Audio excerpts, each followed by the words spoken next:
I think we're live. I think Are so you too, live? but I'm not in a grave, so yeah, I think I am. Okay, when we get back, we'll explain to them why we think we need them to know more about weather. Anyway, let's do this. Everyone thinks because you're a zombie, you don't know good coffee. Well, they're wrong. There's only one brew that gets my seal of approval. Deadly Grounds coffee is my guilty pleasure. The aroma is so intoxicating. It brings all of my neighbors out of the woodwork. Deadly Grounds coffee. Coffee to die for and zombie approved. It's good to get a little deadly. Use the front door! Oh, they're so disgusting.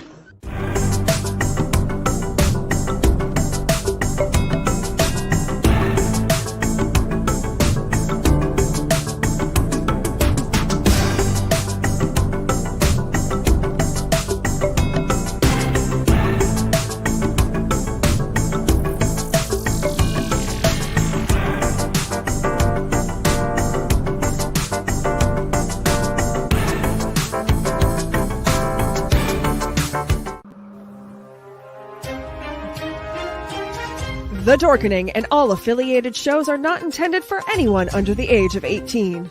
The following may contain discussions or scenes that have adult situations, graphic violence, nudity, strong sexual content, and graphic language. This show is intended for mature audiences only. Viewer discretion is advised.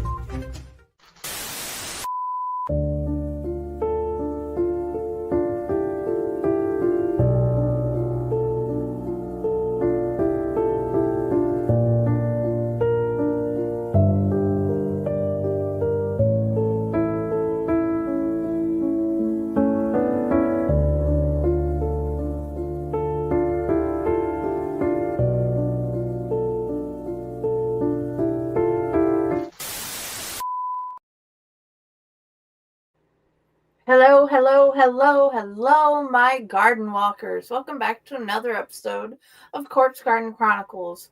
And this episode, we're going to teach you about what you need to do in case of bad weather. And we've been through bad weather lately.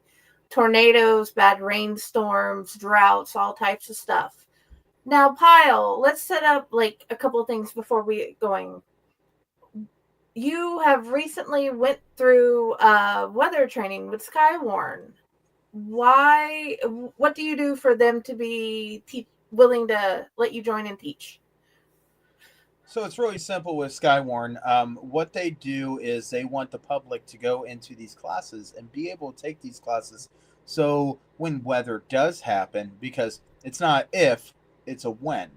When it does happen, you know what you're looking for and you know exactly what you're going to be able to report into them. And it is not like, oh, I took a picture and I just submitted it on Facebook. No, this is actually contacting the Skywarn people, and most of the Skywarn people are right there with the National Weather Service in your local areas to be able to report from here to there. I mean, you can hand a piece of paper saying that this reporter just seen this and this needs to be really watched. That gives them the opportunity that not only can they put out a warning, they can save the lives of many people by getting these warnings issued.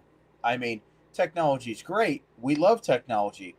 But there's a difference between what you see on a radar and what you're seeing with your actual eyes and what you're able to report. That's why they always say Skywarn is like the eye of the storm. We're watching the storm as it is developing. Okay, and you spend a whole lot of time helping people out throughout your community, and you have decided to come here not just as a as a co-host, but as a teacher, and we appreciate that. What did what about the weather service have you come to teach us today? So there's a lot of things to look at, and the one thing I'm going to suggest to anyone that has the opportunity, go to the National Weather Service. It's weather.gov. Find your local uh, radar area and find out when they are giving classes. These classes for Skywarn are going to be able to get you to learn this stuff. And if you are one of the people that are terrified by storms, now you have an understanding of what you're looking at. Do you know if it's a scud cloud or it is a funnel cloud? Major differences right there. And every part of the lingo that you're telling them is very important.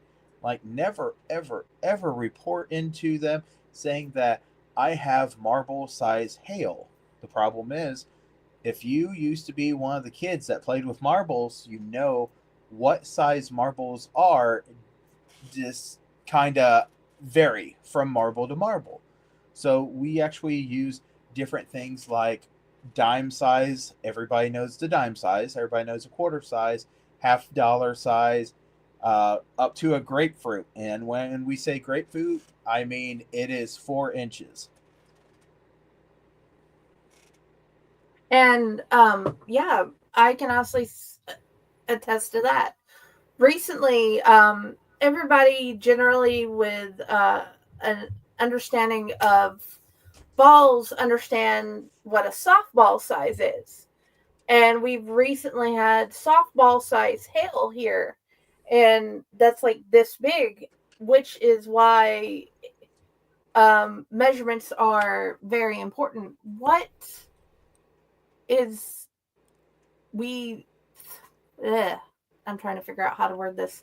You have shown me before that we need certain devices to help us lead into finding out what the weather is. You had shown me a radio and the website. Do we want to show them what the radio looks like and what they need to do to use the website to find Okay, themselves? absolutely. So let me go here, and we're going to mess up everything real quick by That's everything okay. asking. And we're going to allow this. Now you get to see my wonderful screen here. Let's go to this one right here. This is a Midland um, weather radio. I mean, I highly suggest these very much so because it has wonderful detections of advisory that will light up, a watch that will light up, and a warning that will light up.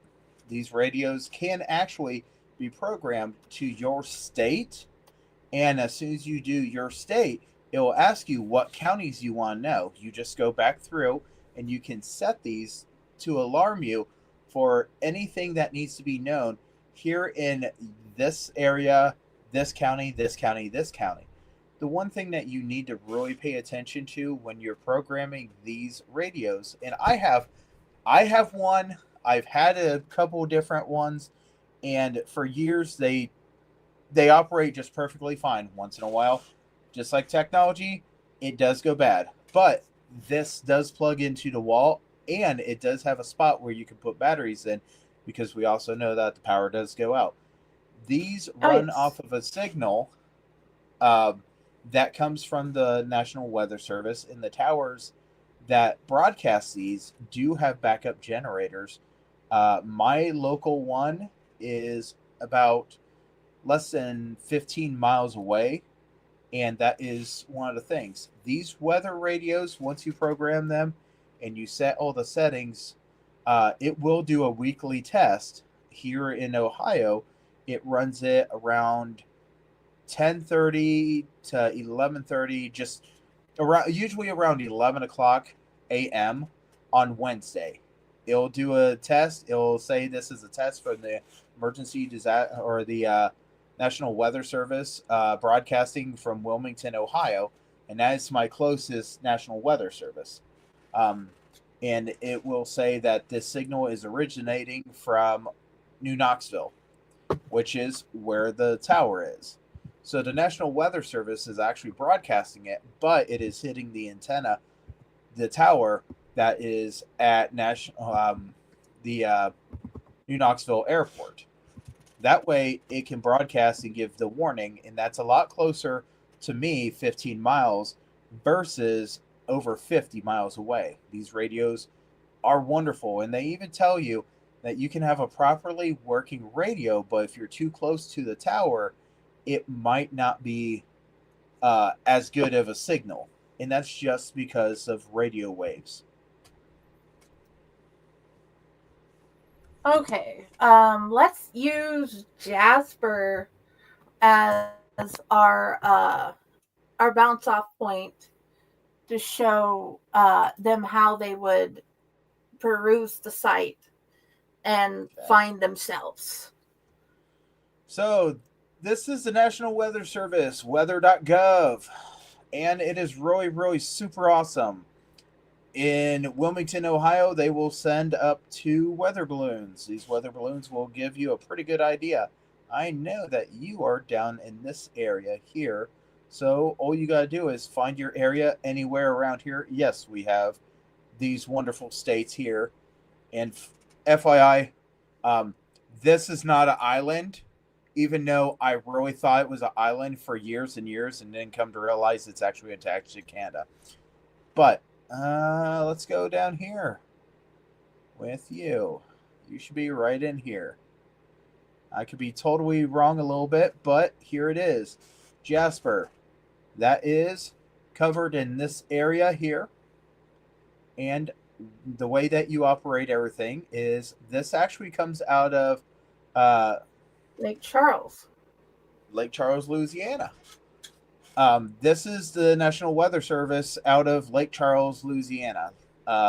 They actually will jump over the border, and we actually have National Weather Services that cover everything. And no, they don't get in a fight. They're not in a territorial dispute.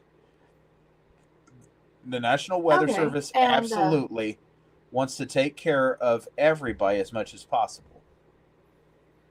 And I can tell you right now, it doesn't say it has the green over it, but right now I'm listening to the thunder and rain outside my house.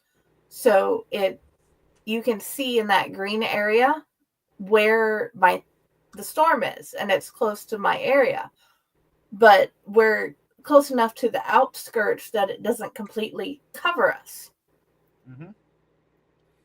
And I need you guys to understand that too. And I'm going to be very, very honest with you. Something with the National Weather Service that they brought up today as I took the training class, and this is very important. If you see a storm and you hear thunder, there's a good chance that is still going to be a possibility to create lightning right to you. Lightning does not take a straight path. It takes the least resistance of what it feels. It will go everywhere. And today we've seen a footage of it being a storm that was a mile away, and it shot a lightning bolt out of that storm where the rain was coming out of it, and it hit the tip of a plane, and it went through the plane and exploded the tire that was on the ground. That's the power of nature. And on this wonderful podcast, we have talked about weather before and what weather can do to graveyards, this and that. But we also understand that weather needs to be understood. That way we don't have to fear it.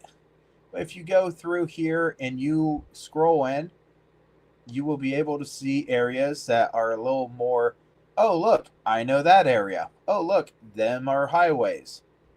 And that's one of the biggest points. You can see where these are going through. There's a Dayton, Texas, and I don't know exactly how far away you are from where. We have a Riverside too. So that's funny. But yeah, as you scroll in, I'm betting our Riverside has better brisket. Probably. Our Riverside, Ohio is yeah. But anyway, as you go through here, you'll be able to see these different things. It will actually give you different parts of being able to see as you go. And I encourage everyone to go on this website, just play with it, see what looks right, see how everything is. You know, these are very important things. These are tools. Yes, we all know that Weather Channel has an app, but If you click on an area, absolutely it'll move. Oh, look there. Those are nice. So these are actual warning lines. These are, hey, this is very important. You need to pay attention to these things. I'm glad these actually popped up because now you actually get to see them here. These are informational boxes. This is a prediction of, hey, this is going to go this way. You put it in motion, and you can watch the boxes keep moving around. These are how the boxes are moving. That storm just increased there, so now it's coming through, and they don't know exactly if that storm is going to go up or if it's going to go down on the intensity. That's why this box is the shape that it is. It goes this way, or it could actually go down. But this right here, that is looks like a river, so they're going to put a flood warning out for that area there. This is going to be another one. And look, here's a whole bunch more. This is very important that you guys know how to read all this. That way, if you come on this and you're like, oh, okay. Now, weather.com, the Weather Channel, gets their information from the National Weather Service, from a Doppler radar. And that is very important to know, hey, this information is all important and I should pay attention to it. Yes, and for those who are wondering why we're talking about weather on a death show, I need you to understand my goal is to teach you about death, yes, but I also want you to live. We have had, he was telling me about his classes that he was going to take and everything, and we had wanted to tell you guys about it, but also I've had a tornado go through me and my house, and I saw all the injuries, and I do not want you to be like my lovely neighbor who lost her life to having a 2x4 go through your arm and lungs. So please understand our goal is for you to live and know how to not let the weather harm you. Please continue, Kyle. It's absolutely a very important thing when you guys know about the weather. And, you know, if you don't understand the weather, you've been living underneath a rock for most of your life. But I will tell you right now, the National Weather Service does everything they possibly can to really, really get these going. The Air Force actually helps the National Weather Service because the Air Force actually has a group that actually flies a giant plane through hurricanes because the National Weather Service, NOAA, wants to know about this hurricane that's coming. That's important. We talked about hurricanes and devastation and what hurricanes can do. Last year, West Virginia, Tennessee, South Carolina, all those guys, they got nailed. And in fact, Kentucky got nailed with a massive amount of water just recently. I mean, we all know it's going to happen. We just don't know when it's going to happen or where or how much it's going to happen. And this is very important that you guys take the chances, you take the precautions. I mean, this is a major outlook on everything. Those are all your flood warnings. And yes, there's even a key on here. I can't remember where the key is. That's why I tell you guys to play with it. Here is your information about your temperatures. Okay. And it's not, well, no, this is going to be your rain index. So you're going to have the intensities on everything. Sorry about that. I wanted to correct myself on that. Now, this is very important when we come to say this, okay? The National Weather Service and Skywarn do not, once you go out and chase these things down. Those are not what they intend to do. And in fact, people that want to go chase these have been put in danger, and sometimes they have no longer existed after that chase. I want to bring this up, that this right here, hey, there is tour companies. Can you believe this? Yes, here's all the information. You guys can go, you can Google it. There are tornado groups that they will take you out, they will watch the storms, and they will put you guys in a safe environment. That way, you guys get a opportunity to go watch these things. And this is something that's beautiful. These are all time lapsed. You can see as these supercells and these shelf clouds are uh, being created, and you can see how much lightning and intensity. And yes, these are probably out west in the Midwest, um, but these are companies that they will absolutely 100% take care of you for a week. They'll take you to Tornado Alley, and they will make sure that they put you into a spot as best as they can in the safest way for you to be able to watch these storms happen. You want to do that? That's wonderful. Do not go chasing any storms at night, because I will show you as soon as this one comes back up with all this lightning. I can watch these over and over and over. But this one right here, you see that? All that lightning?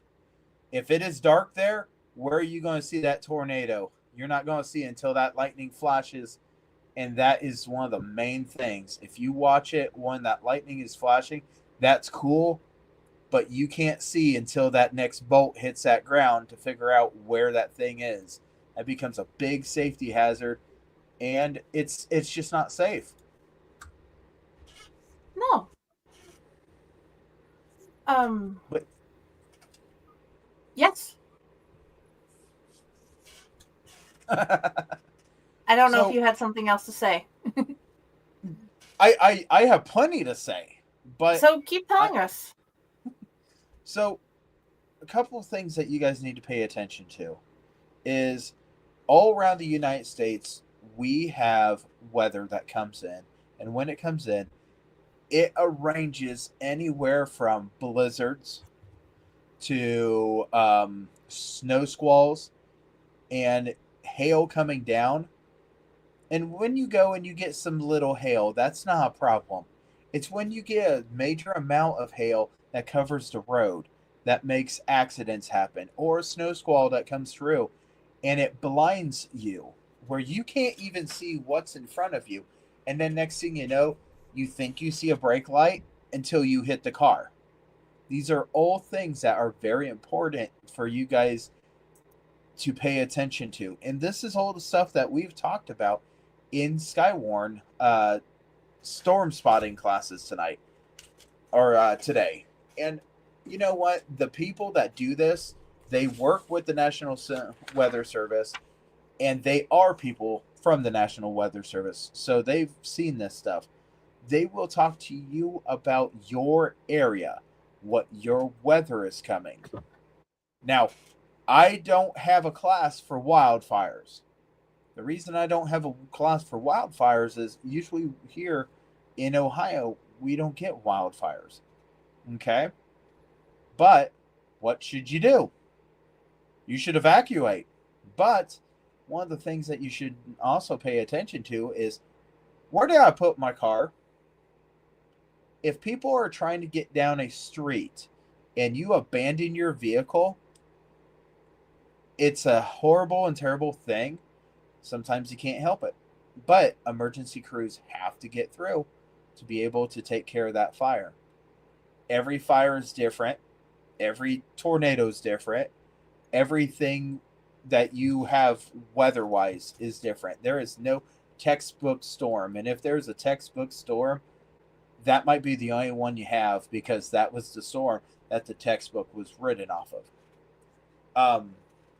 There are so many different parts to clouds. What are you looking at?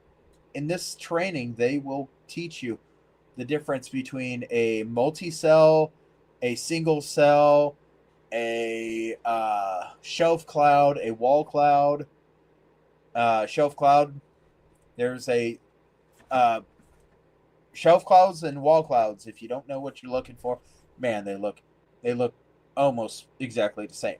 But this is the important thing, that these guys can actually take the time. The class is usually about 3 hours, and they will bring in different people that talk about weather. We also had not only people from the Dayton Skywarn talking today and the National Weather Service, but we actually had News Center 7 and Channel 2 News. Both of their meteorologists uh, came in and they were talking. Why is this important? These are friendly faces that you see on the TV, and they're talking to the National Weather Service, and they're trying their hardest to get their information to each other so quickly. And absolutely, sometimes it is changing so quickly. You pick up a phone and you tell the person, hey, we need you guys to broadcast this over your channels. This is what's going on. Pay attention to this. This is very important how some of this all happens. One of the other people that is really watching the storms and this and that is your local police departments and your local fire departments. They're absolutely watching the storms come in. They're out there, they're watching, and they're broadcasting. You can hear it over your local scanners. Okay, I've got major rain, I've got major wind, and these are all important things. So when you come down to tornadoes, tornadoes are never a good thing. I mean, yeah, I want to see a tornado, but do I really want to be near the tornado? The listing for tornadoes, a F5 tornado is over 200 mile per hour, and I'm reading this. I'm reading this straight from the sheet that they gave us. Okay, this has our information on it. Just little information that you need to really pay attention to. Okay. See, National Weather Service, Wilmington, Ohio, the spotter guide. This thing is amazing. If you get one, absolutely would love for you to become a spotter, because sometimes the radar just can't see it. But a F0 tornado is up to 85 mile per hour. Okay. F1, 86 to 110. Boy, that seems pretty fun, right? That's faster than most vehicles go down the interstate, right? Let's go with F2, 111 to 135 mile per hour. Roofs tore off from frames of houses, destroying large trees and uprooting. That sounds fun, right? I mean, F3 is that was 136 to 155 mile per hour. This is tearing down walls, destroying built houses, and trains turned over. These are the locomotives that go down your train systems. Being able, at a F3, you can throw a train off the side of the rails. But the F3. Let me put this in position for you guys. The F3 that went through me moved my neighbor's trailer, and we didn't find it for a couple of days. His whole entire trailer that they lived in, and my truck was moved across the street. I need you guys to understand. This was the F3 that they are saying that went through me that day. So, continue. So, when we can talk about tornadoes, I always really thought this was interesting. Friday, have you ever went outside and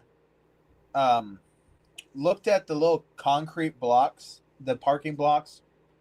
You know, the ones that you park right beside. They're about yay long. You back up to them, or, you know. A tornado has no problem of being able to pick this up.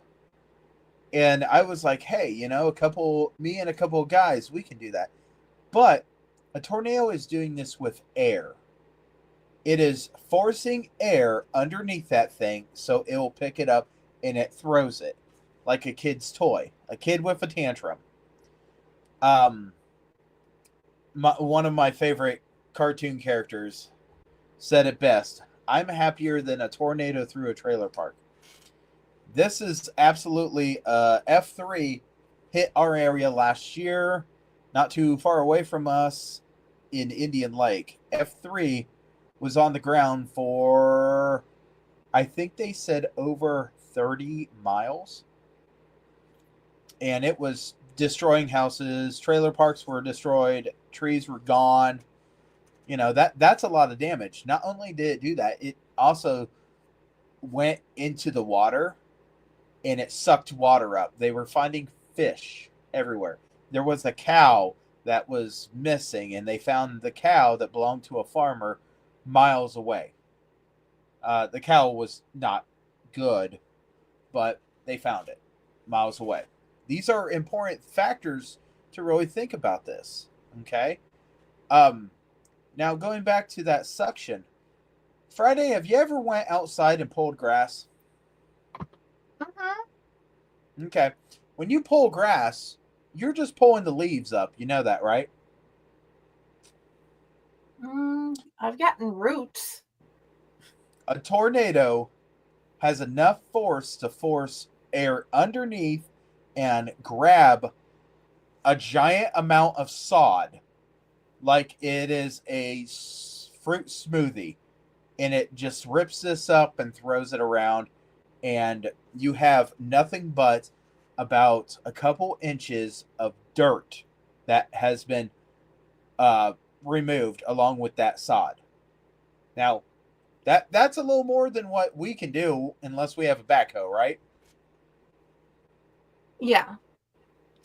So shooting a pencil in that airflow could absolutely do devastating things. There was a 2x6 that was drove in the ground probably somewhere about 2 to 3 feet from this tornado. There was 4 big guys trying to grab that and yank that out of the ground, and they could not get it out of the ground. If just so you can see these smaller pictures down here, about midway of the screen. Mm-hmm. The one on the very left was from close to where I lived. So you have an idea of what it can look like with just an EF3. And that was a house. These were homes.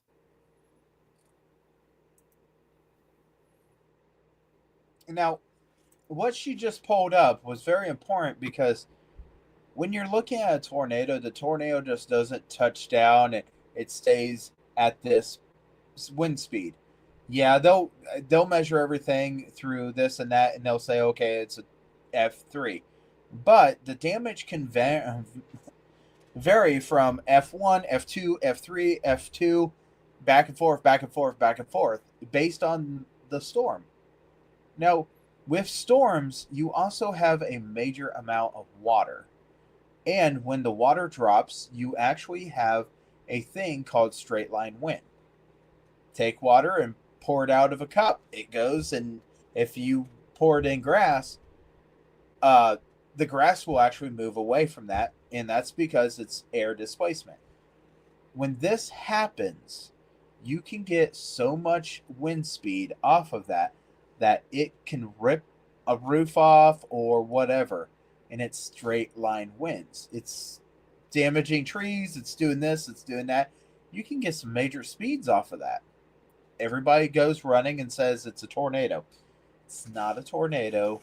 There was not a tornado there, and everything that's from straight line winds goes in one direction.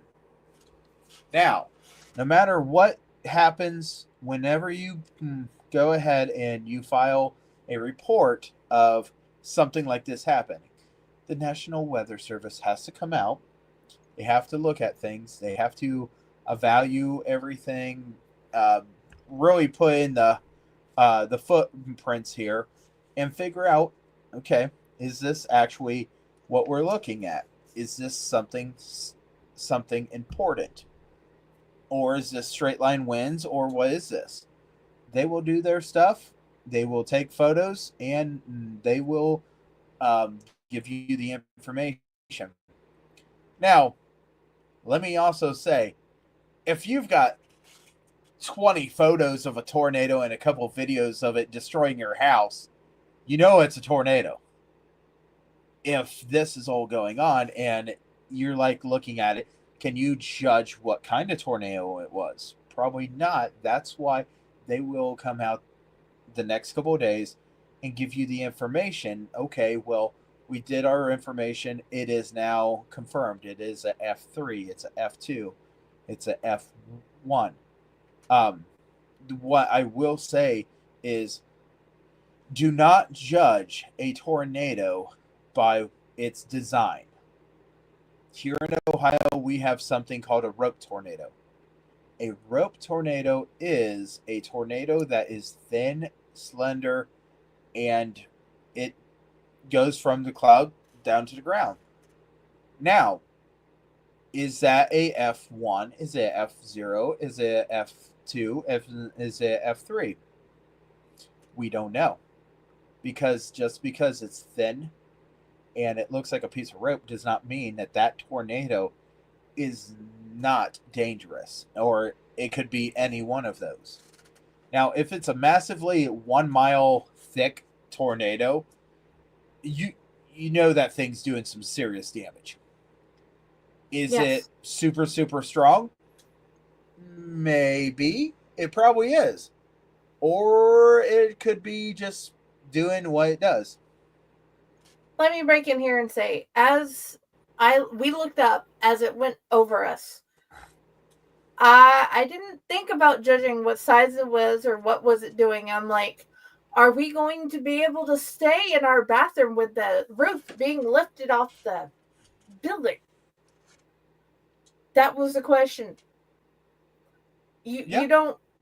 I can honestly say, as a person who went through the tornado, I can't honestly say I wondered what type of tornado it was.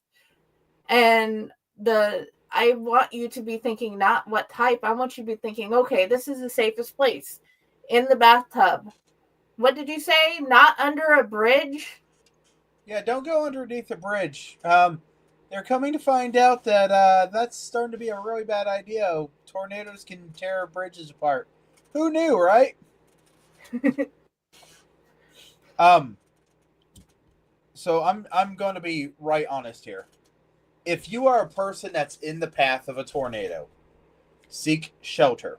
If you are a person that is observing the tornado, stay away. You can watch it. You can do your reports. You can do this and that. You can this and that. Whatever you do, don't do this and say, hey, I'm doing a selfie. This is a tornado. I want you to come meet it, because that's going to put you at risk. If you are in the path of the tornado and you know that this is coming close to you, is coming right at you, it is whatever, I need you to seek shelter in the smallest room in this entire building that you got, down underneath ground if possible. Okay? Take blankets, take something like a sturdy desk and go underneath that sturdy desk. I need you to shelter as much as possible. There are on the internet kits that are ideas for what you should have during a tornado. Friday, do you have any idea what could be in these kits? No, I didn't even think about looking up a kit. I just found out, we were having a rash of tornadoes in Trenton, Georgia. Well, that's weird. What do we do? And they said, seek shelter. Find a room with no windows, if possible. Hence the bathroom with 5 people in it. Yeah, something that you need to take in consideration. If you are in an area that has tornadoes, get a emergency kit. In this kit, it could be a box, it could be whatever. They suggest flashlights with extra batteries. That makes sense, right? They also list a whistle, because if your house collapses and you're down there and you don't have enough energy to yell, because yelling does take a lot of force, right? A whistle, blow a whistle. Find a way to communicate. Do not, if your cell phone is not working properly, do not try to make phone calls with it. Instead, what you can do is you can send a text message, and as soon as that thing gets any type of service, it will get that sent out. Just letting people know how you are. If you have an area that has been affected, please just tell everybody, hey, I'm okay, but right now there's others that are not okay. This is important because you do not need your family members coming flying into a disaster area because they didn't hear from you. If you cannot get communication out, see if you can find a way to get communication out. This is important information that everybody needs to think about. There's too many times that we have tornadoes. There's too many times that we have floods. There's too many times that we have any kind of disaster that happens. And what do people do? They freak out for their loved ones. And what do they do after that? They go traveling to go check on their loved ones. If the situation does not need you to be there, then don't be there. We all have warm, fuzzy hearts that we go out to people and we want to take care of people. Let me go ahead and say that it is very, very important that you take care of yourself first. You're not being selfish. You need to take care of yourself. You need to take care of your family. These are the ones that are going to be right there and need your assistance. So make sure that you have stuff in place. A first aid kit, this and that. Blankets. Those are always wonderful. There's emergency blankets. Oh my gosh, emergency blankets. They come in a low pack, and my gosh, they're not the fuzzy blankets that we all love, but when they need to be, they are what you need. These are all items. Make sure you guys have water, because if you're trapped, you're trapped. You can't get it out. It's not like calling an Uber. That was actually put up. There was actually a person that could not get a hold of somebody, but they were able to place an order to Uber. And the Uber driver came and found them. How you cannot communicate with the rest of the world, but you can get Uber, I don't know, but whatever. He was able to get The Uber. call towers may have went down, and the only way they could get out was by sending something when they had a little bit of signal over the internet. I don't know. I'm not saying I understand that. I sent a text. I'm like, hey, we lived. I'll talk to you after I'm pretty sure we're safer. And then we made sure the baby, my sister's baby, was okay. And after we got out, the boys went to go help people get out of buildings. And we tried to make sure the baby, he's not a baby anymore. But right. But these are all important things. And the National Weather Service, if you pay attention to the National Weather Service, when they see something starting to come down the pipe, they're going to send little reminders out days in advance just to get your brain thinking of it. Massive storms coming through, tornado safety pops up. A storm that doesn't look like it's going to be tornadoing, they'll actually put out a alert telling you, be smart, turn around, don't drown, because we all know cars float. If you don't see the lines on the road and there's water going across it, consider that road not even existing anymore. Turn around, go around. Find a way to go around. If you can't go around, you don't need to go there. Why do I say that? Because it is very dangerous to go through a area. They were showing footage today.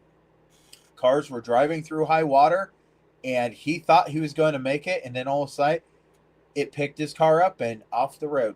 Um, I also want to tell you that get yourself a window punch. There is guys that um, talk about window punches when they go out and they do search and rescue for dives. They'll search for a car that's been missing. They'll find it, and if it looks like the person got trapped because they couldn't break through the window, they will suggest a window punch every single time. I've watched this over and over and over. A window punch can save your life in a drowning car. Now, what should you guys do? Should you guys go and drive and, oh well, the fire truck's got me? No, the fire truck doesn't got you, because it is really dangerous for the truck to go through. Friday, really good question. What's the difference between a flash flood and a flood? A flash flood is when a whole lot of rain comes down really quick and it overflows really fast. And whether you know it's going to happen or not, you could be gone. Right now, I am waiting to find out if we are going to have a flash flood warning because of the rain we're having. And have you guys heard this thunder over the microphone at all? I have not, but just noticing that all of a sudden you start looking around. Well, So I can't help that. It was close. that's fine. Something I will tell you right now, very important from the National Weather Service. The difference between a flash flood and a flood. A flood can be, you see this and it's happened. It's flooding. A flash flood is rapid rushing water. Okay, any flash flooding, flooding that is rapidly elevating. Okay, high water rescue for roofs and trees. This is something that is a possibility. Rushing water across roads. That is very important.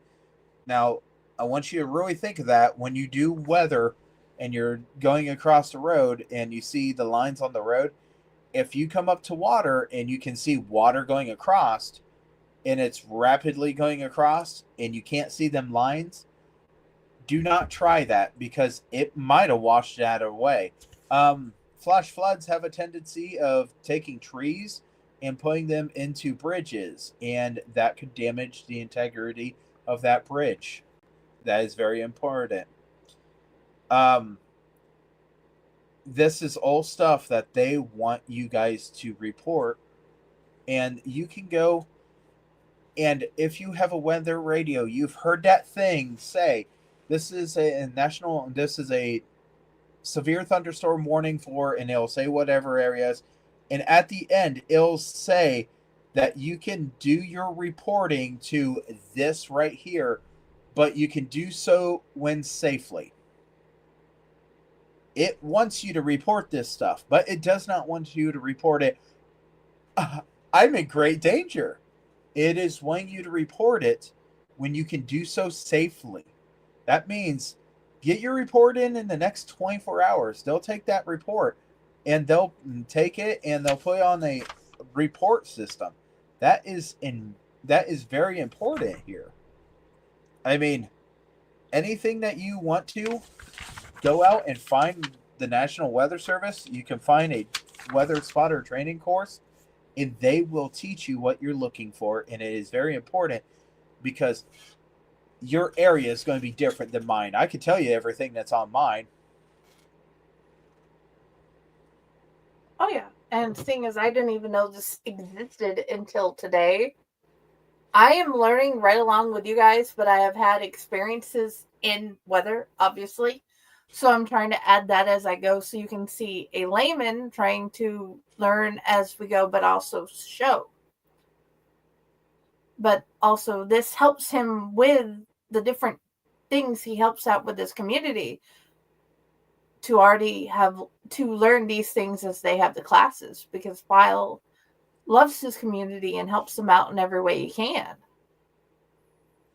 I am one of the people that I love my community, and my community does not just, it is not my community. It is my community plus my county plus my territory plus my state plus my country. And if you ever looked around and said somebody doesn't care about me, you're lying to yourself, because I do. There are so many things I do in my life to take care of other people. And this is one of the things that I love being a spotter. I love learning about this stuff. That way I can go out and be safe in doing this, to go out and give somebody a warning. And this is one of the things that's very important.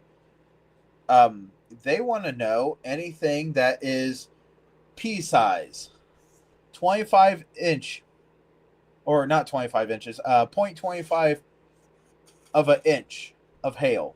Why would that want to be reported? Because if the next person says we're at half inch, there's a good indicator that that storm is increasing. And then all of a sudden, next thing you know, it's penny size, which is 3/4 of an inch. That means that that is increasing even more. Next thing you know, you get one that says it's a golf ball size. That's almost 2 inches. That right there is extreme damage. If you are a person that's ever went to a place that had a supercell and it had major hail, and you go to a car lot, you're going to find cracked windshields, you're going to find dented cars, and that's the time that you go there and you buy a new car. You buy it when it's damaged. I'm joking. Don't do that. Yeah. I've had when the kids come up and say, "Mommy, why is there ice falling the size of my ball?" Then you're like, "Oh, crap." Please take shelter. Yeah, well, luckily we were in shelter, but she was looking out the window trying to judge if she could walk to Grandma's house. Nope. That is a nope, we stay here. I will tell you one of the funniest stories about my grandmother. I love her to pieces, and she's passed away. My grandmother, and if my mother ever watches this, she will absolutely know this story, because my grandmother called and told my mom, "Oh, guess what your son did?" I was a dummy. So there was a storm coming. Grandma said, "You're going to get storm, you're going to get hail, don't go out." Well, I wanted to ride my bike. By golly, I'll tell you now, I'm going to teach you a lesson. And when I went to go teach her a lesson, I got to the edge of the block, and there was hail coming down, and it taught me a lesson all the way back to Grandma's house when I parked my bike. Were there bruises? There wasn't bruises, but there was a lot of educational purpose there. Don't underestimate a storm. No. So. And I have no doubt Stefan. His hailstorm are vicious. Yeah. His hailstorm was vicious. I don't, yeah. Something that they tell you in this little sheet that they give you. When you get a spotter guide, it will give you information however they want you to talk and what you need to pay attention to. And I will tell you, it tells you how to get a hold of them and how to report it. How about we take a break here? Oh, and then we'll continue with that and what to do if you are in the situation where you need help. And the watch and warning. Oh, yeah. We'll cover all of that. Let me find the video again. Okay. We're going to have an ad break, and we will be right back in about 3 minutes.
Greetings and shabibans. We are the Retro Reductibus Cephala Podcast, a long-form bi-weekly show that celebrates all the things that made growing up awesome. Well, that sounds good, but I don't know what all those words mean. I think what Parasite Steve's trying to say is that on Retro Redoctopus, we explore a range of retro goodness, from toys, video games, and movies, to cartoons, and even snacks and school lunches. Oh. And we do it all with a positive spin, a slew of killer guests, and some very adult language. And you know what else is cool? No. This crazy show is part of the Door King Podcast Network with new episodes every Tentacle Tuesday. What's that? And if waiting 2 weeks for a new episode gives you a sad, know that we drop bonus episodes all the time, like the off-format Crow's Nest and an interview series we call The Brig.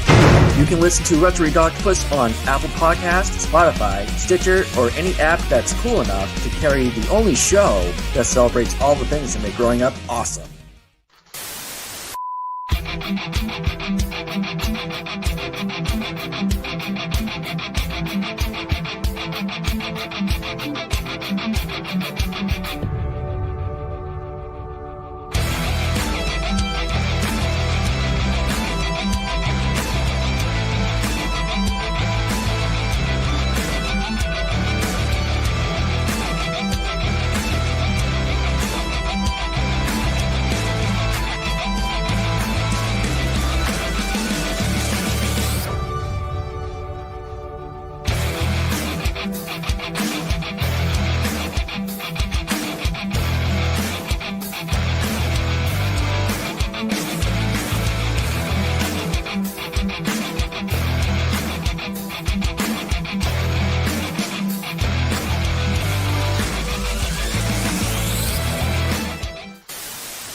Hello, and we're back. Where Stefan lives, they had rain last night and ripped out the window screens. Dude, they had a big one. We had a big storm come through a few days ago, and trees came down. All of Newton was out of power. Various stores in Jasper was having issues. So, And you know that's stuff that people want to know. Your local National Weather Service, they absolutely want to know what's going on. If you have a tree that goes down, they want to know if it's a healthy branch and how thick it is. That will determine a lot of things on wind speed. The whole tree was healthy and it just got uprooted. There's a whole bunch of trees that got uprooted. They want to know these things. If you have a rain gauge and it's more than 1 inch an hour, they want you to report these things. This gives so much information to those people that are behind a computer screen that's watching a Doppler radar. And that's important. But, so, we were going to get into a couple other things. And do you remember what you were wanting to talk about? Because I remember the watching and warnings. the watching and warnings, I wanted you to continue with that, and then I wanted you to bounce off with that. Being as you are a member of the community that a lot of people know that knows the different services around, what do you suggest on if things happen and they have to call, or if their neighbors are having issues, who's the best people to call to help them with like their tree falling on their house, or where did their trailer go, or things like that? Okay, so we can first touch into the watches and warnings, and I want to make sure that everybody understands that a watch is typically covering a 4-hour to 10-hour multi-county period. Okay, this is a watch, like a watch for the severe thunderstorm. This is not saying that you will get a severe thunderstorm. That is saying that there's a really good chance of it happening, and that everything is coming and all the formulas is being there. And the warning is that it is there knocking on your door, and it's going to be there very shortly, or it's right above you and everything's been detected now. The best way I could tell you the difference between a watch and a warning is, think of a taco bar. You know what a taco bar is, right, Friday? Oh You have yeah, I love making taco bars. all those key ingredients, right? You're watching all the key ingredients and you're trying to get it all figured out what that perfect taco would be. Okay? This is your wind shear, this is your temperatures, this is everything, the moisture, all this is getting right there, right? Everything, you're watching that taco bar and you're calculating, okay? The warning is that you have a taco. And the reason I say the taco is your warning is because when you eat a taco, there's your warning, there's going to be a mess. So the watch is you have the opportunity to watch this and nothing bad's happen because all the pieces are there, but it's not happening. The warning is you got the taco, and boys, they're going to be a mess because I can't think of a single person that's ever ate a taco without making a mess. And I'm just telling you, that is the best logic behind a watch, being able to watch the taco bar, and the warning having that taco, it is here, and you know there's going to be damage happening. Mm-hmm. I know how stupid it sounds. It does not sound stupid. Okay, the watch is you have the taco bar, you've made your taco. The warning is you're starting to eat your taco. You know that parts are going to fall off later. And you know, especially if it was Taco Bell tacos, there will be a bigger mess later. So, absolutely. So you don't know if it's going to be your tummy is just going to be grumbly, or you don't know if the trees are going to fall out of the neighbor's yard onto your house. Yep. Advisory is being advised that, hey, this is a situation that might come to play later in the week, or things might come together. And being advised to something is giving yourself, you've been advised that there might be a taco bar. Once you know there's a Taco Bell bar, you're going to watch it, and that's your watching. The warning is you having the taco and destroying.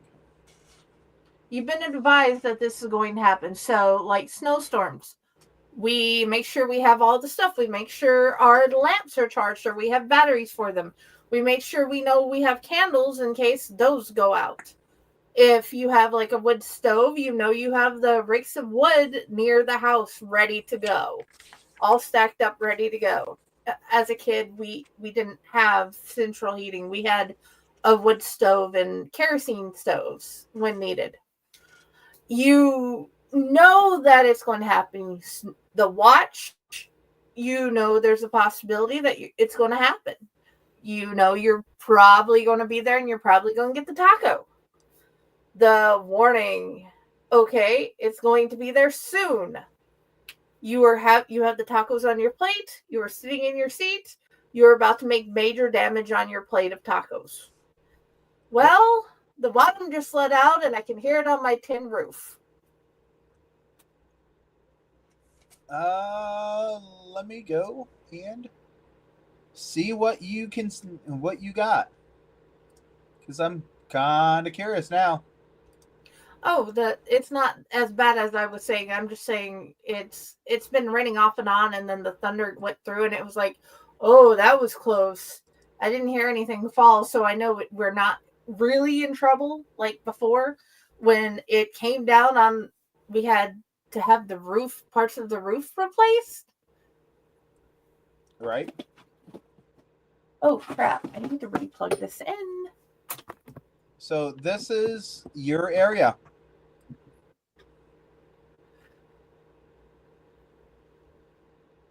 That right there is moving through you guys right now. I can click on this and it will refresh everything. And yes, yeah, but if you want you us have to this see, up, you're going to have to share your screen. Oh, yeah. I take that. I apologize because I had that whole thing and I thought it was. Well, National Weather Service. There you go. Anytime that you have this, you can go ahead, hit use, and just click it again, and it'll refresh everything. And down here See on the how it's bottom, it's got your time and your date. Yep. You see how it was wider there Yep. than it was earlier? Yeah. And this is things that, this is live. I'm looking at it right now. Oh yeah. And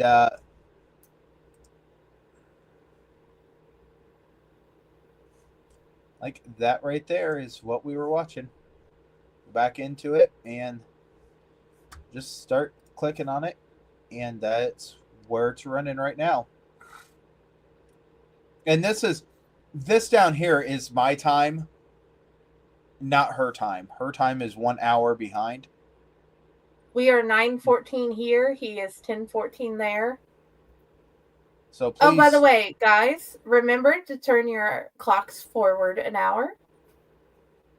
Oh yeah, I lose an hour's sleep. But yeah, this is important, and I'll go back to this picture. There's a advisory on this. Watch and a warning. Did you know that there is actually one more setting? There is actually one more. During a tornado outbreak, you can get another level, and this is on top of your warning. And what it is whenever there's an outbreak, a major outbreak, they will actually go ahead and give you this last thing. I mean, it barely ever happens, but it is very, very, very important to know that is a possibility. So now, in the world of weather, where do you want to go? Because, boy, there is so much to talk about, and I need to know where you want to go on this. Okay. Where my suggestion is, hey, we've just had a storm, and we need help because we have a tree.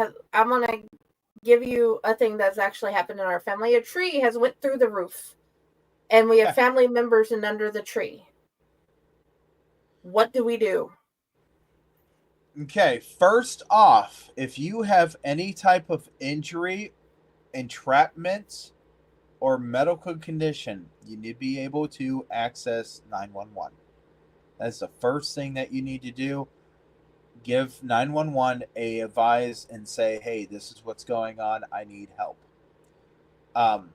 Once 911 gets full into a dispatch center, it will roll over into the next available dispatch center, and they will pick it up and they'll say, 911, where's your emergency?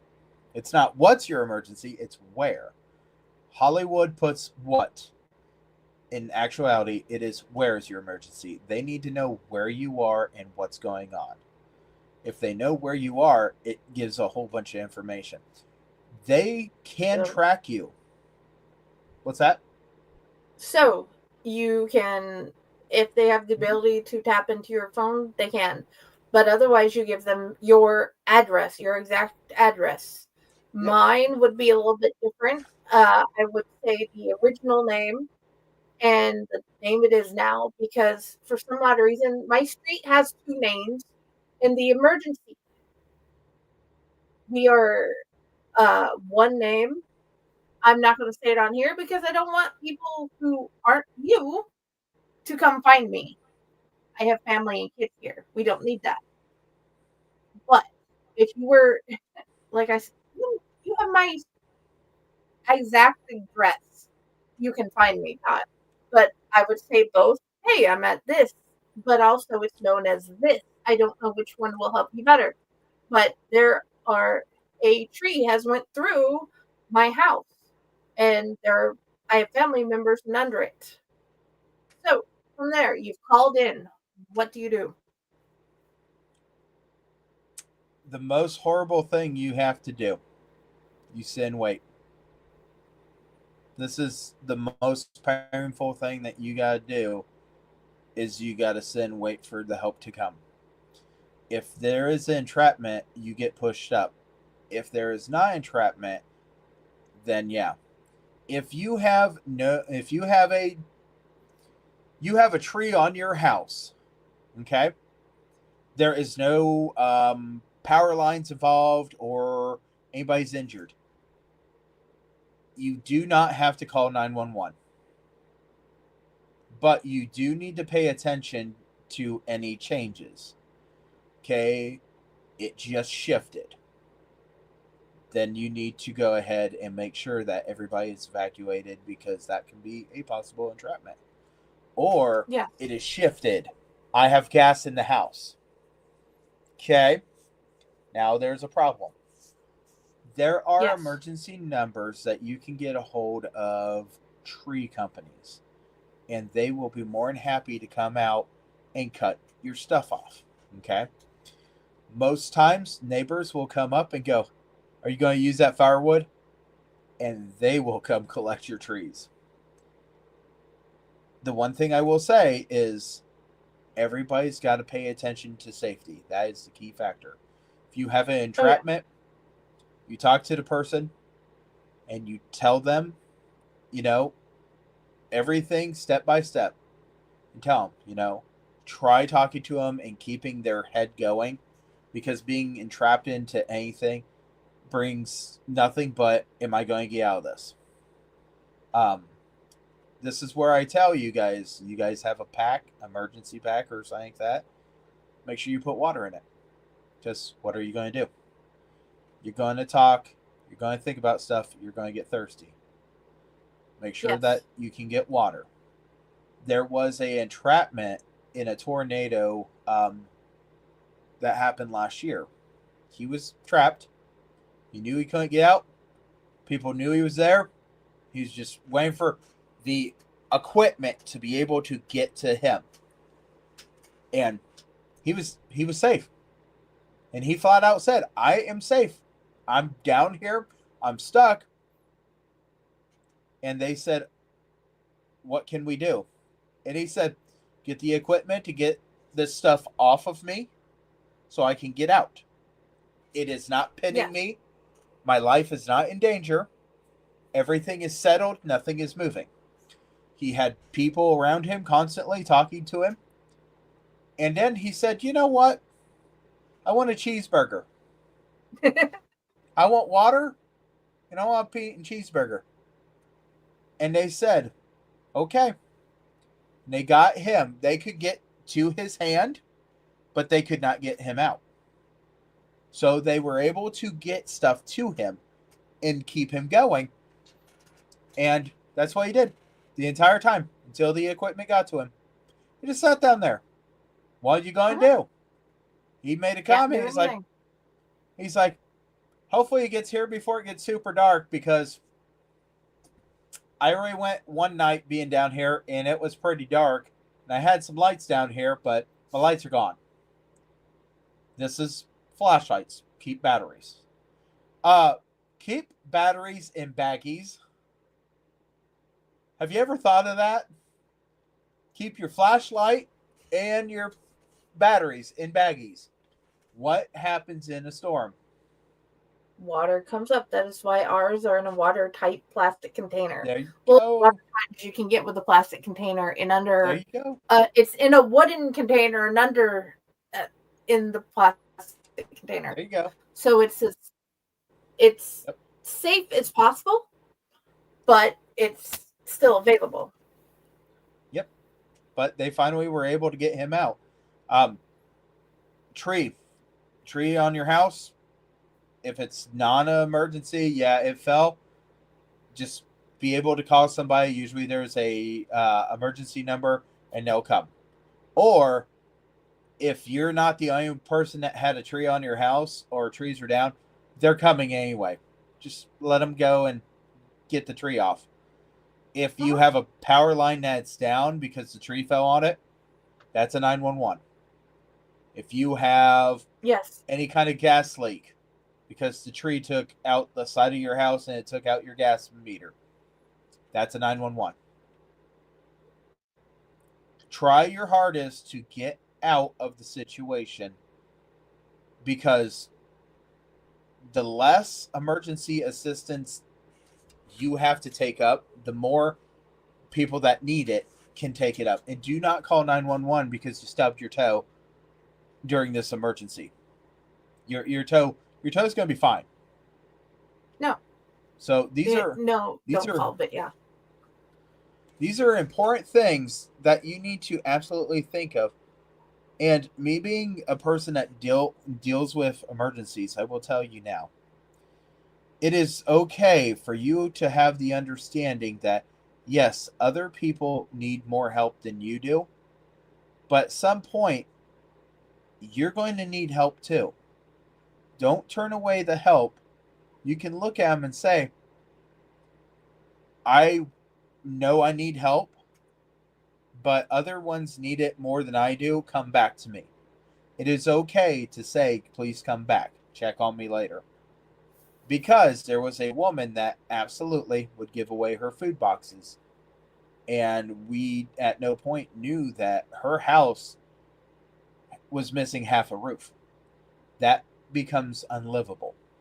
That means that she needed help, and she wasn't getting it because no one seen the damage, because she kept on saying, oh no, someone else needs more help than I do. Check on your friends. Absolutely. State of emergency. After the emergency's done, go check on your friends. Make sure you let your friends know you're fine. Do not go into emergency areas unless you are trained. Make sure that you take the time to absolutely do your best to help the situation. Do not say, I'm going to do my best, and then do a negative thing. It's not going to help. And True. I'm also going to tell you, in case of emergencies, disasters, tornadoes, whatever, you're going to have people that do things, and I'm not okay with them doing this. And you're going to have scrappers. You're going to have people that are looters. You're going to have this and that. This means when you go and you're leaving that place, understand that what you need to take is the most important things, because you may not find it when you come back. No. This is reality. I'm sorry. The reality is I came back when it was safe, when they were done with the emergency services, and my stuff was gone. And then I found my birthday present at the pawn shop. Yep. In town. Yep. And I'm like, I just got that. And there's nothing I could do about it other than buy it back. But I had no money because I had no dwelling. Right. So, taking consideration, this is very important. You're going to feel that there is going to be a hit after hit after hit.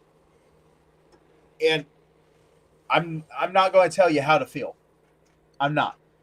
But when you sit down with the person that's there trying to give you aid, because places that get hit by tornadoes, places that get hit by disasters like this, they will set up places where you can come in and you talk to this person. Once you talk to this person, you go and talk to this person and talk to this person. Every single agency that is there to help you can do something different.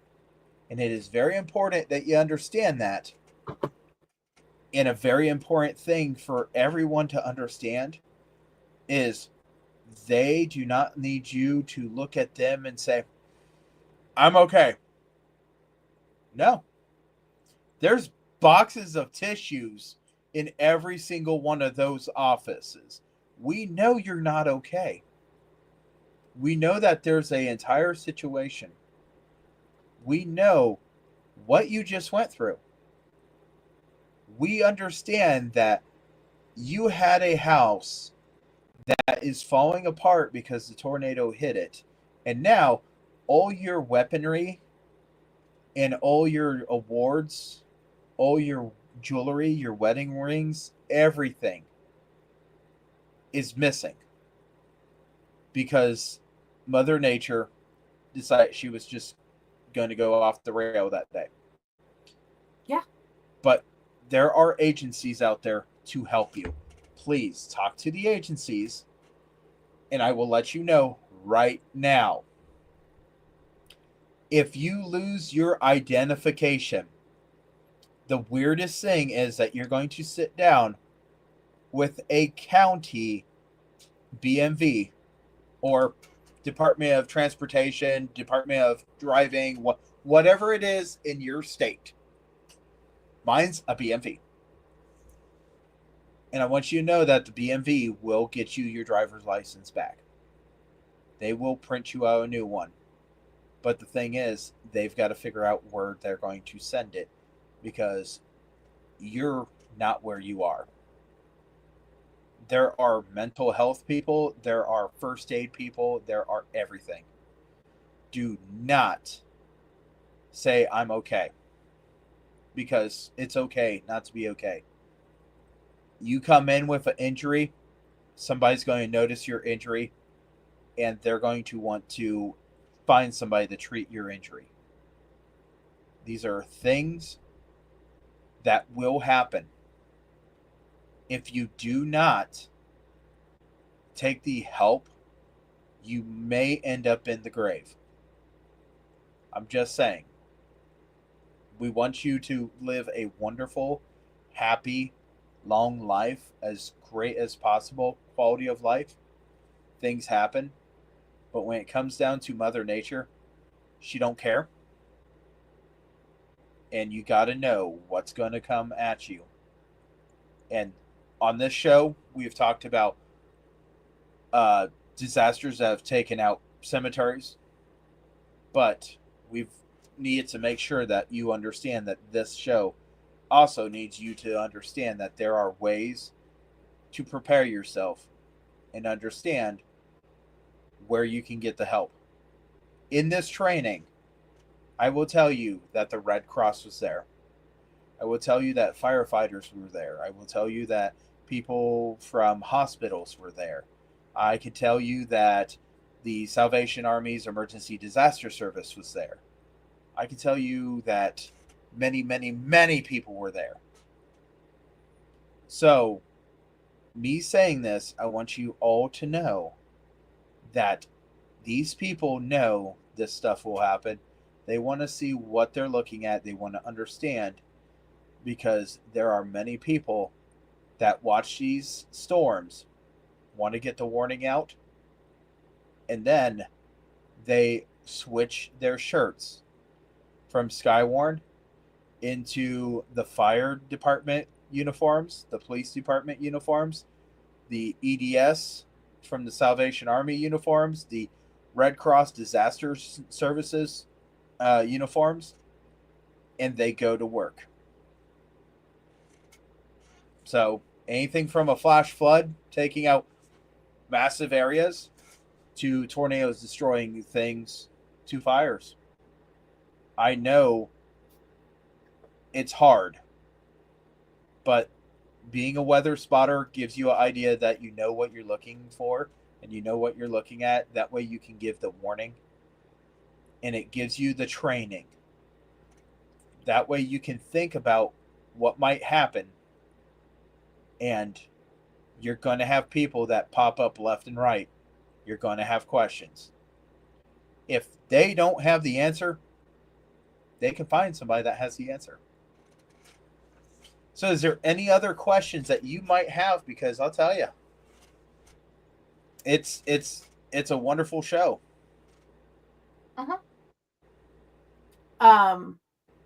It's a very informative show. That's why I love getting people who are like officials at their job are willing to get the training because of other parts of their job to know what to do. Questions, I can't think of any additions that I would think we need to add. Any question that you may have, you can get a hold of your local National Weather Service and ask questions. They will get back to you as soon as they can. The one thing I will tell you is do not go after a storm and say, this is going to be easy. Because storms change courses. Storms do a lot of different things that you never know what's going to happen. I can And also agree with that.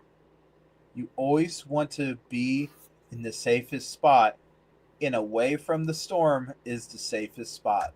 It's not 10 feet away. It's not 20. It's not 100. It's not 1 mile, because we all know.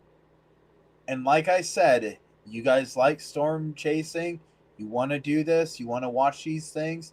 There are storm chasing tours and tornadoes that you can go do as long as that weather is permitting.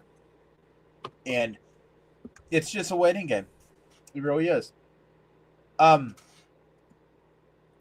There is something that I did want to put up. And I'm going to see if I could put this up on my screen here. Because we all know how, if you watch a show that I tried to do something on, I want you to know it doesn't always work. And sometimes it argues with me. Yeah.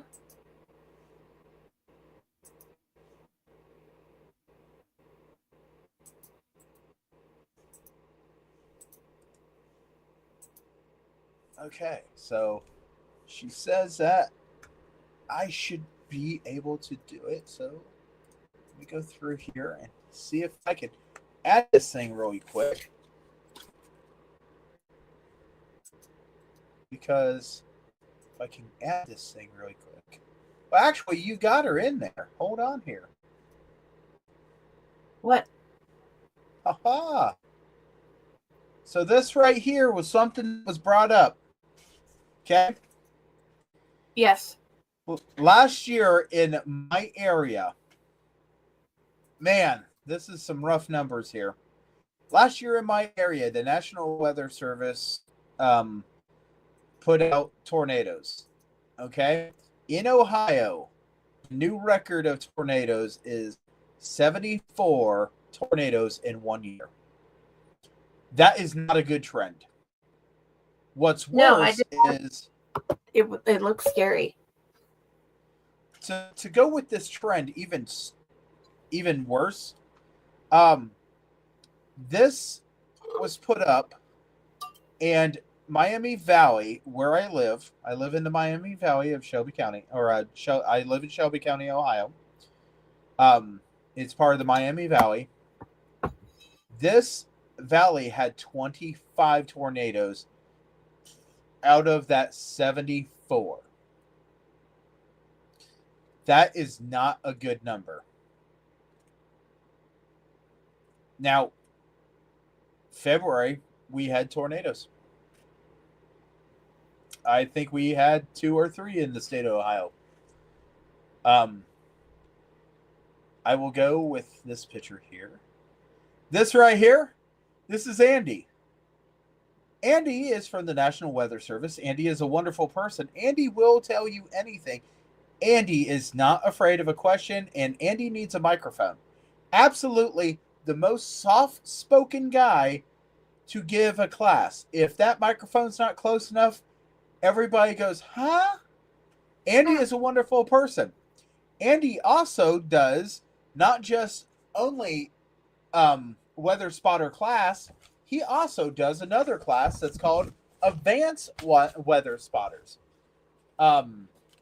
This is an amazing thing because it moves around. Every 3 years, it moves around. So, I want you all to know, Andy is one of the people that works for the National Weather Service. He's behind the cameras. He or not behind the cameras, he's behind the computers. He actually watches these computers.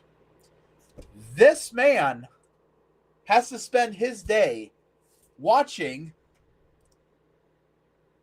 Let me do it again. I will get this figured out by the end of the show. How to share it and not how to forget about it. This All the man pictures you sent should be up there. watches this screen. This is the screen that he's watching, but he's watching it over here into the Miami Valley area. Okay?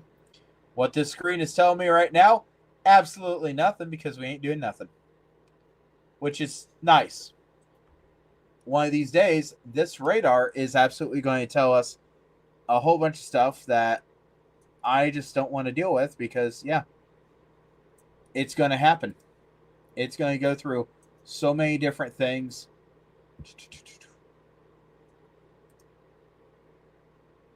So, yeah, but that screen right there, he is absolutely going to be watching this screen and watching everything. And most of my weather comes from the Indiana side, and then it moves through. Okay? So when it comes up, it'll go this way, or it'll go this way, or it'll go this way. It doesn't matter. It usually comes from this direction over this way.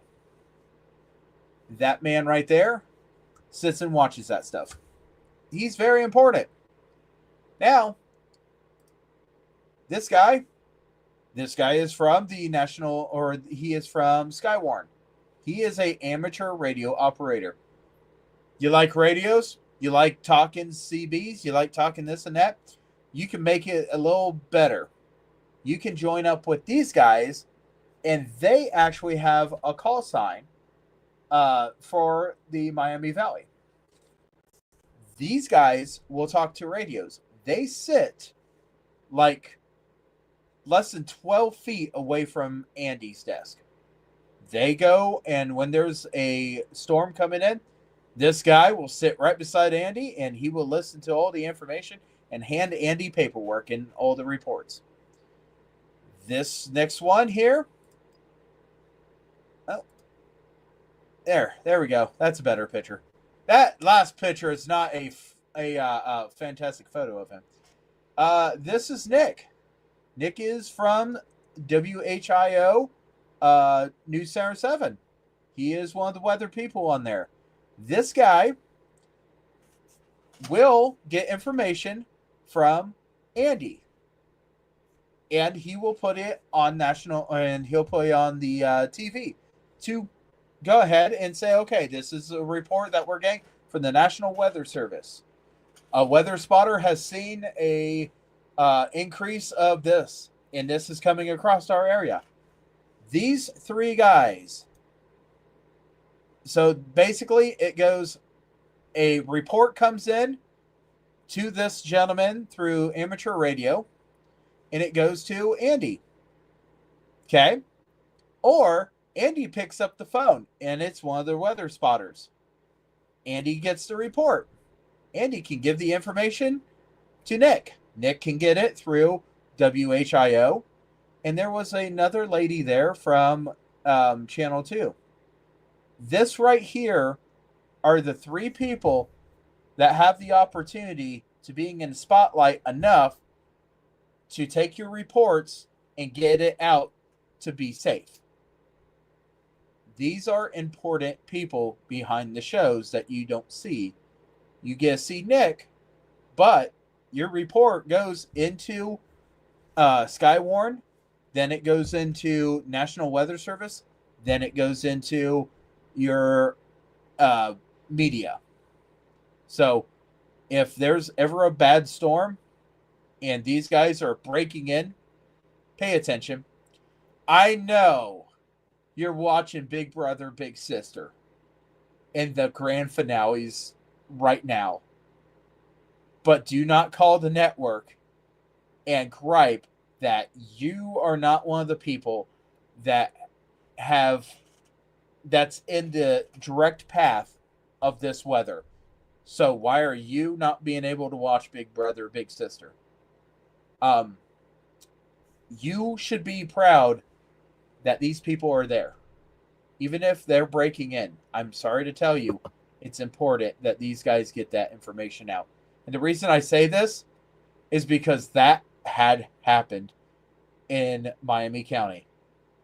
Someone did not get to watch the grand finale of Big Brother, Big Sister, or one of those shows, and they called the network and yelled at them because that hokey jokey weather guy that's not always right with his weather predictions broke in when they were watching the grand finale, and they were mad.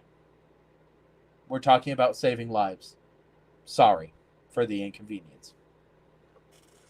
So, yeah, that is pretty much everything with the National Weather Service that you can do from your home. And your reports do not have to be going after a storm. You can sit on your front porch and tell them, hey, this is what I'm seeing.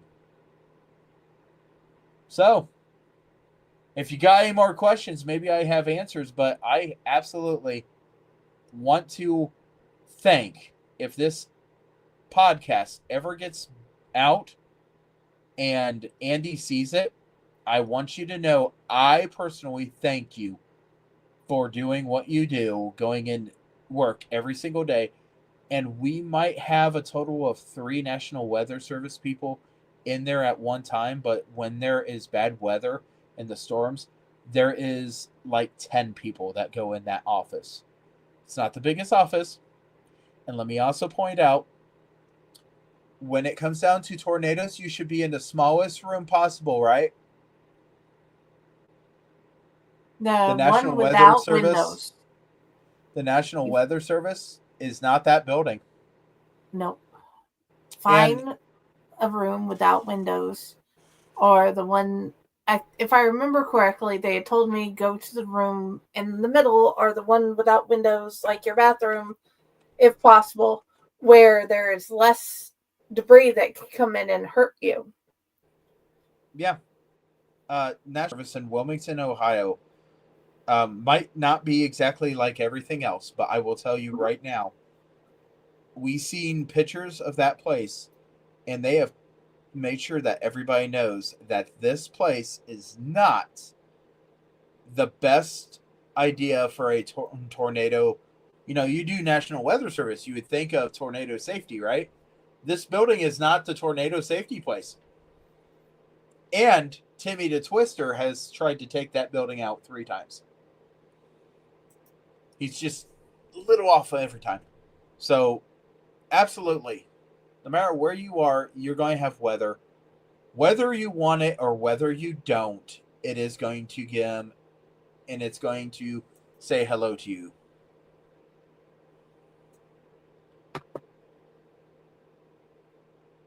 You can be in a place that hasn't seen tornadoes in 100 years, and next thing you know, 30 of them come through you in 2 days. Mm-hmm. So that could happen, or hurricanes, especially here in Texas. Hurricanes happen a lot. And you lose power for days. You get stuck in an isolated town with water around you. So, yes, people, when you get the warnings, when you get the advisories, make sure you have all your stuff together. Make sure you have the supplies you need. Backup water, backup batteries, charged lamps, whatever.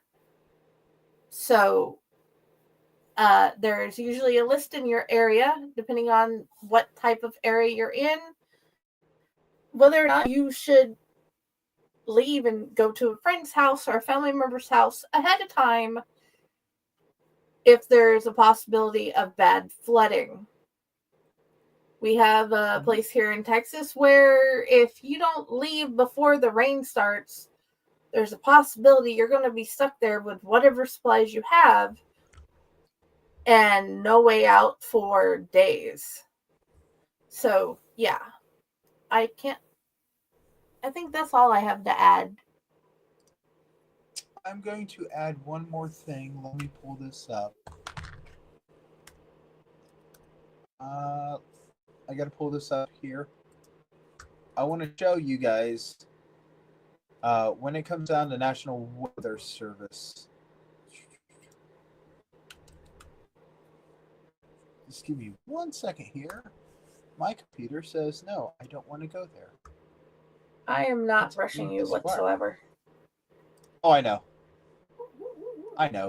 but if you know It's anything Saturday. about, it is Saturday, isn't it? I'm usually not doing this right then. Nope.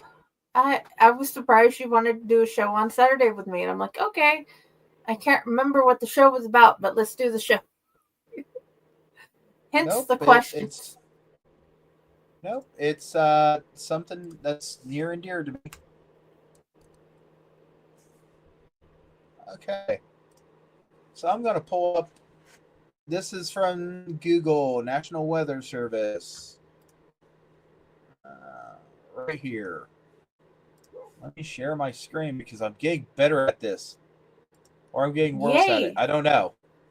I'm learning Practice as makes we go. better.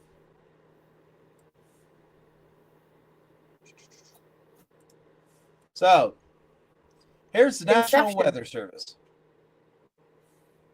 This is National Weather Service in Wilmington, Ohio. All right. It is not much. There's a wind turbine there. This right here, this ball is a Doppler radar. Can you go into visit? I probably can. And then you should be able to click on the picture There and we bring go. it up bigger. All Much right, better. there we go. Yeah, I know. I don't do this very much. Okay.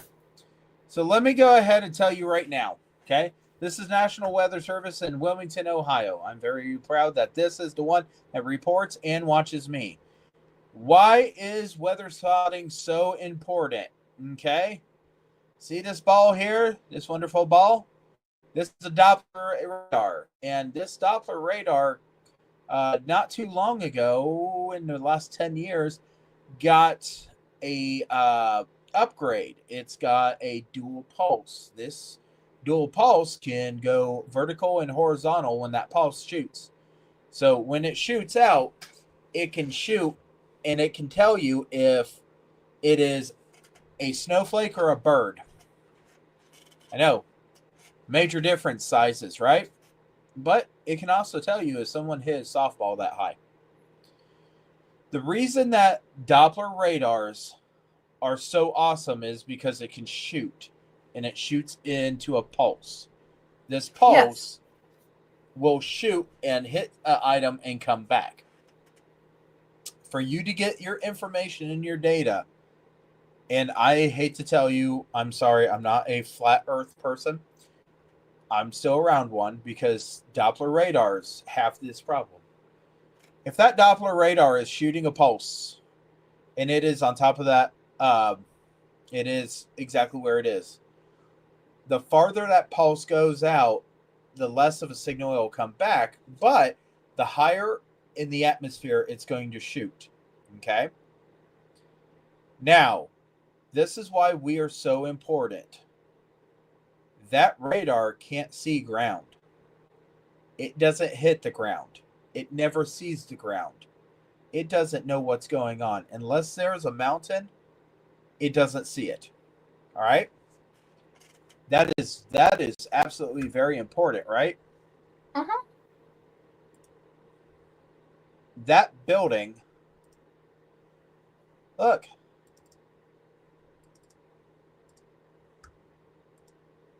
I don't know why it won't do that. This right here, these are the rooms. These are the desks. These are everything in the National Weather Service in Wilmington, Ohio. Okay? These are, hey, look, I think that's Andy.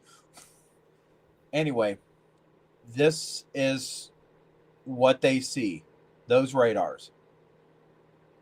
A person that has been trained can see a tornado. The radar is seeing that. So if something is going on and this is all going on and you see this, you can have different things like hook echoes, but you're not seeing. Why will you not close? Come on, Sam, I am. I don't know. Anyway, So you're not able to see. You can see the radar. Ooh. Might have to refresh. I might have to do something here. There we go. I figured out. Okay. So let's go with this. This radar here, this thing spins. All right. That thing can see the clouds. It cannot see what's underneath the clouds. So that's why it's very important. And you guys, this right here is all something that you can look at. National Weather Service. Here's the link. I was able to find it. If I'm able to find it, you're able to find it. You're able to find it in your areas. All right. They are not doing tours right now because they've got to get some stuff done. But these are the National Weather Service pictures of Wilmington.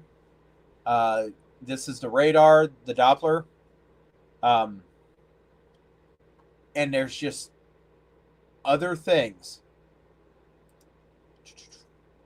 They have all these lists of photos that you can see that they take out of the National Weather Service.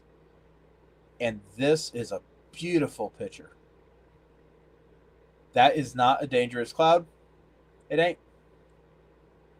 It absolutely, everything looks like everything's pulling it, going up, and it looks like it's coming straight back down. It doesn't look like there's any reason that I would want to report that one. This is more of a reportable. This is what needs to get reported. Hey, this is a shelf cloud, or something like that. If you're not quite sure what you're looking at and you took the class, you can explain to them, hey, I'm seeing this. As you see this stuff, they'll tell you, okay, well, this is what you're looking at. I encourage everybody to go into the National Weather Service and go check out their stuff through your area, because you may be shockingly surprised. So yeah. Oh, there we go. I was like, where are we at? So that's pretty much what I got, because I could go into a whole bunch of scientific stuff, but we ain't doing that. That's fine with me. What I want you guys to know tonight is, number one, there are people that are wanting to help, and they are the ones that you may not even know they exist. They're the ones that are watching the skies and wanting to be the ones that get a chance to make a difference just by calling a number or using a radio and calling it in. These items right here can save thousands of lives, because by any chance, do you remember being a little kid and having the moment where you're like, what's going on? And they're like, we don't know. In the 30s, wow, I'm 39. In the 39 years I've been on this planet, I have seen the weather, good, bad, ugly, amazing, weird. But I've seen people look at it differently. And we have come such a long way. And now we can have groups of people that know about it, and people that can actually go out and be able to do stuff about it. Making reports, letting them know, hey, I have gotten more than an inch of rain in 1 hour. That's important, because now, is that going to start overflowing something? Or, hey, I've got rushing water. Okay, that's important. Hey, I've got branches down. They're healthy. That's important. I have hail. And my neighbor down the road or whatever, he's got bigger hail. That's important. It is not hard to make a difference and show that you can be important too.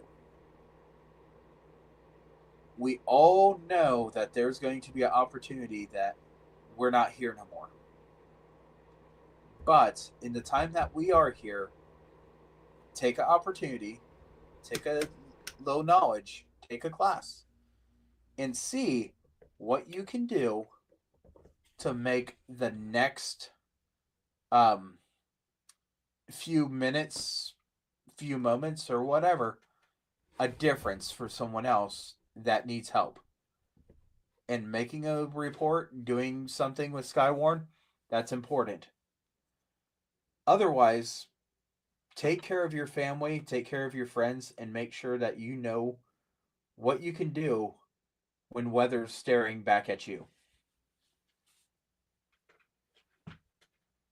That, and yes, learn what you can do and calmly do what you can do to take care of your family, because that is losing your head in some of these situations is bad.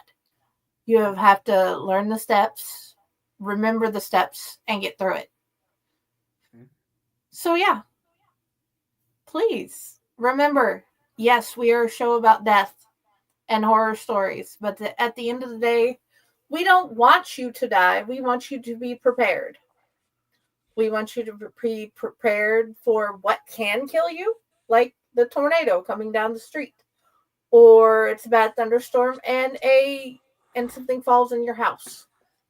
But yes, please, guys, live and have a good life. And the one thing I want to add before we go ahead and get off here, when it comes down to a lot of people that you really don't understand and you think, well, your prediction's been wrong all these times, and look, it didn't rain at this time, or it didn't rain at that time, or we didn't get what you thought we were going to get. These people sit in front of these computers to do everything they possibly can, not because they want to irritate you. They are trying to give you the most notice on something that they possibly can. Do not ever look at the National Weather Service and say you guys don't do anything. Because, yes, it might be a beautiful day and they have nothing to do except for, watch the screen and do this and that. But when it's time for them to do what they need to do, it is absolutely everybody's got to be in there. Everybody's got to be in place. And one of the people at the National Weather Service, I don't know if he's there or not anymore, because they do get moved around. But he just unpacked the last box and he was supposed to go into work the next day when they had the Memorial Day tornadoes down in Dayton. He was not from Ohio, and he watched the weather, but he was not prepared for what had happened. The next day, he learned so much about his weather around him that he just moved into. So when you move, understand it's not going to be the same weather. But please do not give guff to these people that do this stuff, because they have to go with the data and they have to go with the predictions that the data is saying. And data absolutely changes. And last thing I want to say is when there is storms coming and they really have a pretty good idea, hey, this is going to be a rough day, they will put up a weather balloon in the beginning of the day and in the evening. That's their prediction, that's their information, and that's what they do. They get a weather balloon, it goes up. They will see everything that's coming and they will put another one up because they need that data to figure out what might be coming and how fast it's coming. We have not even touched anything with wind shear or humidity or anything about weather on this podcast.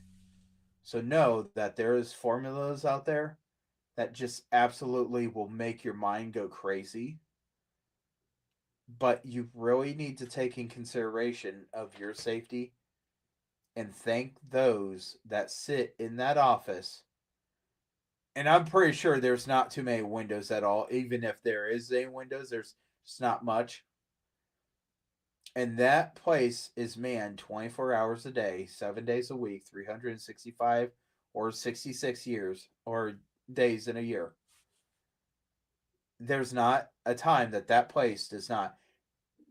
And the only time that that place kind of gets a break is when the Doppler has to be maintained.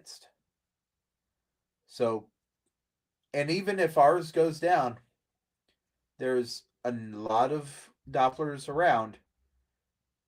Airports have Dopplers. News Center 7 has Dopplers. Your news channels have Dopplers. They're just not at the same extreme as these ones. So, that's why I want to point out, please be nice to the weather guy, because he's trying. He's absolutely trying. And he will come in to work when it's his vacation just to be able to come in and help save lives. That's why they do it.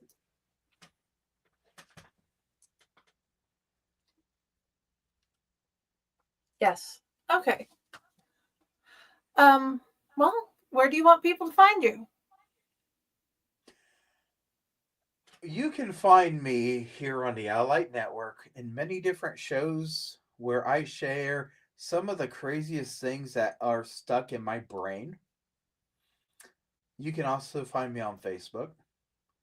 And speaking of podcasts on this network, you can find me this Wednesday for another episode where I will take the wonderful seat over there because I'll be the host of Chainer's Haunted Secrets.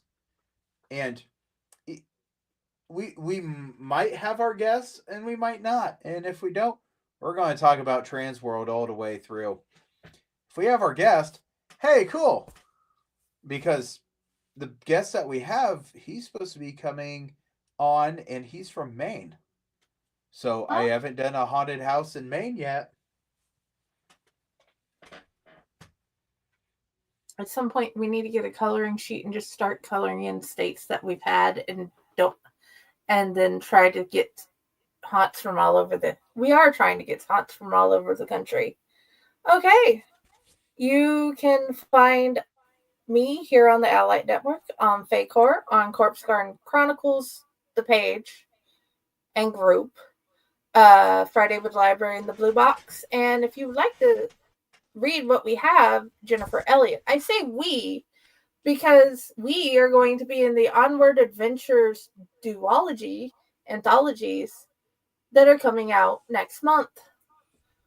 Please check them out and read them, and you'll get a story from him, a story from me, and a bunch of other people that are amazing. And for the first time, photos from my husband of the Bewildered Beast adventure that we had. Because the Bewildered Beast is somewhere. We just have to keep looking. Thank you guys for joining us. And I hope you have a wonderful night. Bye. Bye, everybody.